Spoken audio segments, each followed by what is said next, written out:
নমস্কার বন্ধুরা, নতুন আরেকটি রেসিপিতে সবাইকে স্বাগতম। আজ করলাম হাতে মাখা চুনো মাছের চচ্চড়ি। তবে চুনো মাছ রান্না করলে এর স্বাদ খুব ভালো হয় আর রান্না করাও খুব সহজ।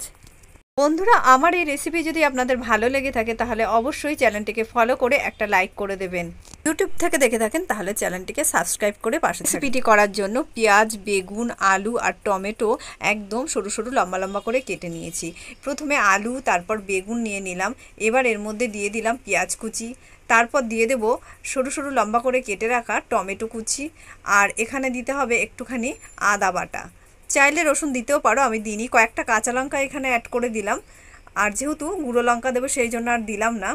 এবার এখানে 1 চামচ লবণ অ্যাড করে দিলাম, 1 চামচ হলুদ গুঁড়ো অ্যাড করে দিলাম, জিরের গুঁড়ো অ্যাড করলাম, চামচ মতো ঝাল লঙ্কার গুঁড়ো অ্যাড করলাম, দিয়ে দিলাম 1 চামচ মতো ধনের গুঁড়ো।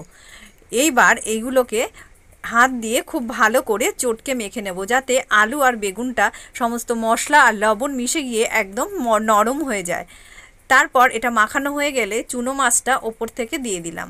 এইবার একটুখানি লবণও চুনো মাছের মধ্যে মাখিয়ে নিতে হবে, যেহেতু আমি ওই মশলাটা লবণটা সমস্ত সবজির মধ্যে দিয়েছি। আর উপর থেকে একটুখানি দিয়ে দিলাম সর্ষের তেল। সর্ষের তেল দিয়ে হাত দিয়ে ভালো করে একদম আলগা করে এইভাবে মাখতে হবে, না হলে কিন্তু মাছগুলো ভেঙে যাওয়ার সম্ভাবনা আছে।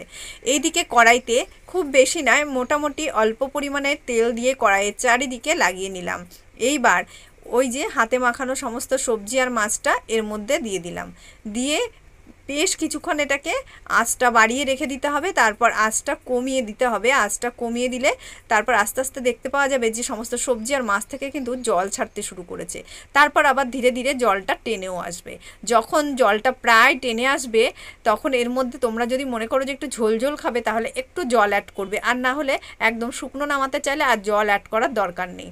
তারপর আবার কিছুক্ষণ গ্যাসটাকে বাড়িয়ে দিয়ে কিছুক্ষণ এইভাবে ফুটতে দিলাম। তারপর ধীরে ধীরে এটা সম্পূর্ণভাবে রেডি হয়ে গেল, আর ওপর থেকে আমি একটু ধনেপাতা কুচি দিয়ে দিলাম। আরও কিছুক্ষণ এটাকে ফোটাতে হবে। তো খুবই সুস্বাদু হয়েছিল চুনো মাছের এই চচ্চড়ি। তো এটাকে আবার কিছুক্ষণ ঢেকে দিয়েছিলাম। তো ঢাকনা তুলে দেখছি একদমই পারফেক্টভাবে এটা রেডি হয়ে গেছে, আর দেখতে যতটা লোভনীয় হয়েছে খেতেও কিন্তু ততটাই সুস্বাদু হয়েছে। আজকের রেসিপি এখানেই শেষ করলাম। তো কেমন লাগলো বন্ধুরা অবশ্যই কিন্তু কমেন্ট করে জানিও।